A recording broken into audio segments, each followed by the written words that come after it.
Veamos una cosa. ¿Es necesario que estés desconfiando de todos los materiales que te llegan a la obra? ¿Que dudes de las cantidades o de la calidad de lo que te envían? Bueno, absolutamente no. Porque en realidad, salvo la circunstancia que tengas que... en realidad tendría que pensarlo. Bueno, lo pensé bien y creo que lo ideal es ninguno de los dos extremos. No te vuelvas paranoico con la desconfianza, pero tampoco te desentiendas. Por eso hoy te voy a dar 10 cosas en las cuales vas a tener que fijarte cada vez que te llegue material de construcción en la obra. Hablemos del material básico, los ladrillos. Si compraste ladrillos, yo me fijaría principalmente en 3 cosas. Por ejemplo, las cantidades es fácil controlarlas, porque es una cuestión de contar la cantidad de filas, de columnas y hacer la multiplicación. Lleva un poco de tiempo, pero si hay dudas, valdrá la pena hacerlo. Otra cosa importante es la calidad. Pero, ¿qué es calidad? Si son ladrillos comunes, por ejemplo, que los veas parejos, que con aristas regulares o que estén bien cocidos o cocinados. Una buena forma de verificarlo es la prueba del sonido metálico que deberían hacer al chocarlos. Algo así. Esto es un claro síntoma, ese ruido a campana, le digo yo, de que están bien cocinados y van a estar firmes. Un color muy claro, por aquí le llamamos bayos, ladrillos bayos, es un síntoma inequívoco de una mala cocción. Además, van a sonar así. Te das cuenta que es un ruido como fofo amortiguado que nos habla a las claras de que es un ladrillo muy débil. Digamos, uno cada tanto, bueno, no es problema, vaya y pase, pero si son muchos hay que hacer el reclamo. Si los ladrillos son cerámicos o bloques de cemento, las calidades suelen ser más regulares, ya que se trata de un proceso más industrializado, menos artesanal. Igualmente, ojo, habrá que controlar que no haya grietas importantes o que si hay rotos o partidos, estos no sean muchos. Atentos a estos 2 detalles. Si compraste, por ejemplo, ladrillos cerámicos portantes, o sea, los que se usan para resistir pesos un poco más grandes, deberías comprobar que los huecos sean verticales. Los de huecos horizontales, esos son no portantes. Se usan más para cerramientos, para hacer tabiques divisorios, o sea, no para soportar cargas. Sucede que estos últimos son más económicos y por las dudas se hayan confundido en el envío, más vale controlar. Por otro lado, si compraste ladrillos comunes o estos ladrillos cocidos de adobe, es probable que pienses, compré 1000, los conté, están los 1000 y está todo bien. Y está todo bien por ahí, ¿no? Porque sucede que si son muy chicos, vas a precisar más de la cuenta. Te lo explico en un ejemplo. En tamaños regulares, los más habituales, los ladrillos están pensados para que 1 metro de pared, 1 metro cuadrado de pared de 15, se consuman entre 55 y 60 ladrillos. Si son apenas unos pocos centímetros más chicos, esto puede hacer que precises en realidad 65 a 70 ladrillos por metro cuadrado, o sea, casi un 10% más de ladrillos en toda la obra. Así que cuidado, sobre todo al elegir qué tamaño vas a comprar. Puede que lo que creíste ahorrar por un lado lo estés gastando por el otro. Otro elemento importante de la obra son las viguetas. Es habitual que para los techos de losa o concreto se utilicen viguetas de hormigón. Además de controlar que se vean parejas con todos los cantos más regulares, que no tengan tantas cachaduras en su apariencia, yo te recomendaría que controles su curvatura. Me van a decir, casi nunca están derechas. Bueno, sí, pero ojo hacia dónde está la curvatura. Y para esto voy a buscar una vigueta. Hagamos de cuenta que esta es la vigueta. Se supone que si la deformación es en este sentido, no hay mucho problema, porque es de suponer que al cargarlas con los ladrillos y el concreto va a tender a recuperar su planitud. El problema es cuando la curvatura es así. En ese caso, al cargarlas, la deformación se va a exagerar, lo que no es bueno ni desde lo estructural ni desde la apariencia. Además de todo eso, corregir esta deformación con revoque va a ser muy costoso. En ese caso, yo te diría que a cambiarla. Se supone que ningún corralón, ningún comercio te va a cuestionar ese reclamo. Hablemos de los materiales a granel. ¿Y qué significa esto? Me refiero a esos materiales que se descargan en la obra, en volcadores o en camiones, directamente sobre el suelo. Habitualmente se compran por volumen y la unidad de medida universal es el metro cúbico. Un metro cúbico, digamos, que es la cantidad de material que entra en un cubo teórico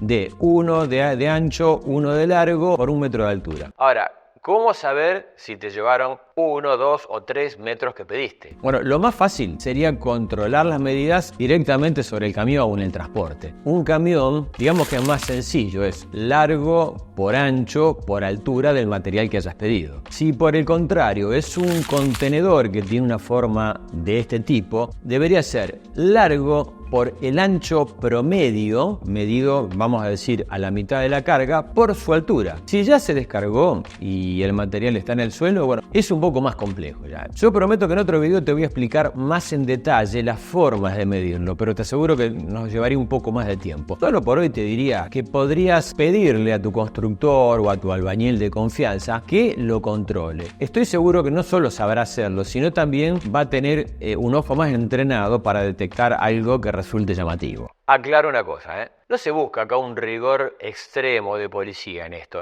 pero sí evitar diferencias que sean sustanciales. Otro de los materiales más usados en la construcción es la arena. En general, la arena también, en los materiales que hablaba anteriormente, viene a granel. Y más allá del volumen, el control del volumen, que valen las generales de lo que te contaba anteriormente, deberías fijarte en otras características. Por ejemplo, que esté lo más limpia posible y libre de materia orgánica. Como materia orgánica me refiero a raíces, a tallos, a excrementos, etc. Y que no tenga una apariencia muy oscura o un olor como desagradable, como a podrido, cosa que indicaría esa presencia de materia orgánica. Y sí, la verdad, esto también hace lo suyo. Esto puede repercutir no solo en la adherencia de las mezclas, sino también en la consistencia de todos los morteros. Tampoco deberías comprar, aunque resulta un poco más obvio, comprar arena de mar, porque en general contiene sales y a la larga van a ser perjudiciales y en algún momento van a aparecer en los revoques o en los ladrillos. Otro material típico es el cemento. El cemento en general viene en bolsas o sacos, como se lo suele llamar en otros países. O sea, es muy difícil saber si está en buenas condiciones cuando llega la obra. Y aquí la pregunta que muchos se hacen es: ¿tiene vencimiento el cemento? Y yo diría que, aunque no haya un criterio demasiado claro en esto, se considera que su fecha de caducidad está entre 1 a 2 meses, en principio desde que llegan a la obra. Pero en realidad esto es muy relativo, porque todo depende de la humedad. En ausencia de humedad, ya sea en el ambiente o por la humedad de contacto en el piso, por ejemplo, que el cemento es como un material no perecedero, ya que tiene el contacto con el agua o la humedad, no se hidrata, no fragua y tampoco endurece. De allí que es muy importante que lo guardes a cubierto de la lluvia y de la humedad. Pero, ¿cómo darse cuenta que el cemento está vencido? Que es otra de las preguntas que me suelen hacer. Mira, si al momento de usarlo, vamos a suponer que abrís una bolsa y notás que tienen grumos que cuando los apretás así no se deshacen, este es un síntoma inequívoco de que ha entrado en contacto con la humedad y ya comenzó un cierto proceso de endurecimiento. ¿Qué hacer en ese caso? Mira, yo te diría que si lo notas al abrir una bolsa que acabas de recibir, fíjate en otra,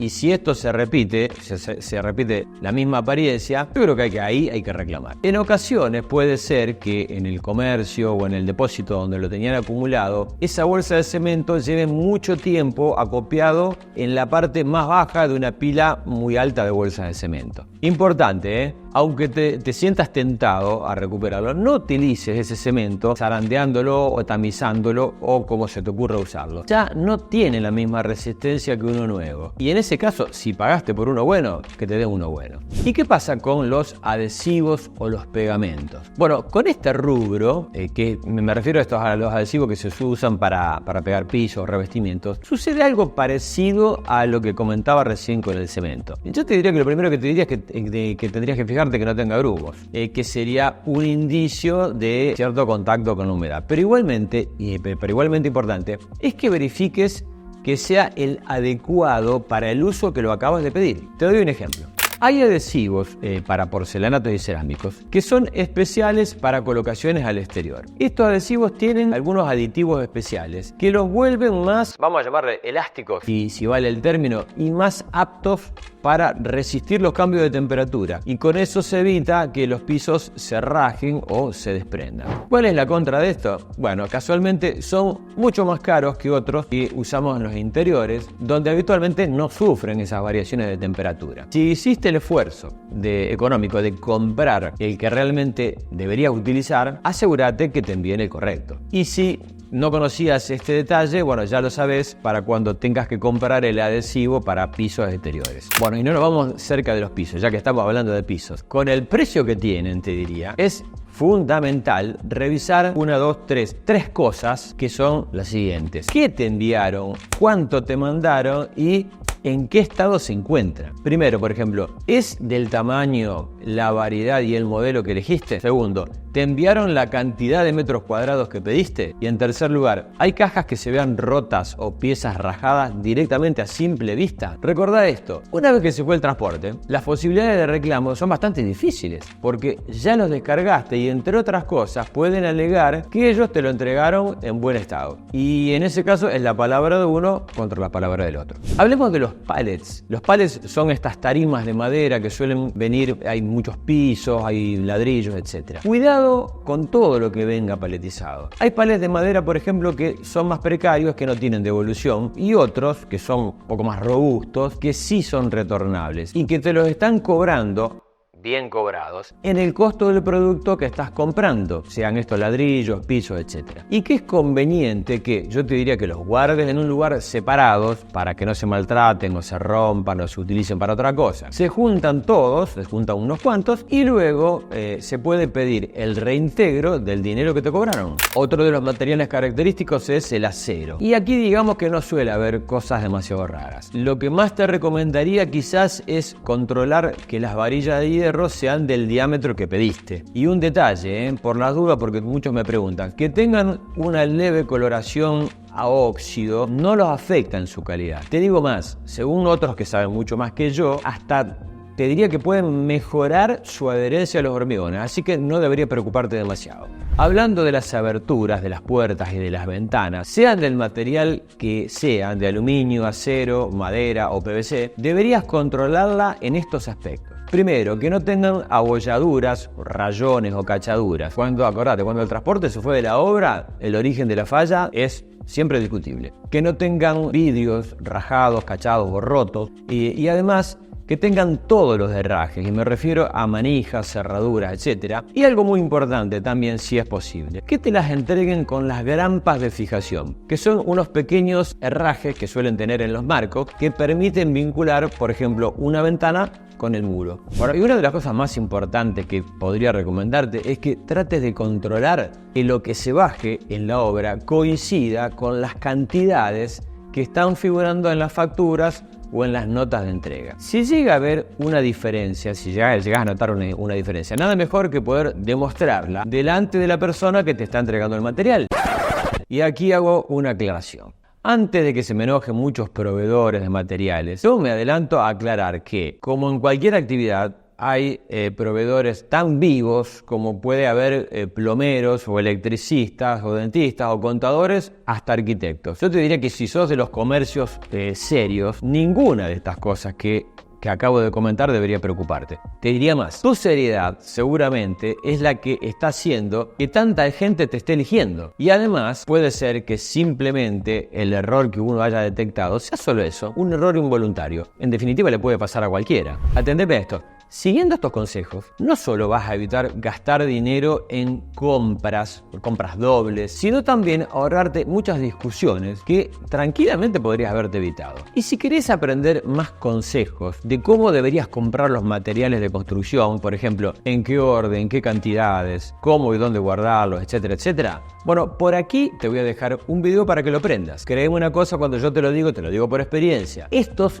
son los detalles que en definitiva hacen que la experiencia de construir sea mucho más llevadera y muy distinta a la de tu amigo, ese amigo que te contó y que te dijo que estabas loco por largarte a construir. No olvides suscribirte y compartir este video. Un abrazo.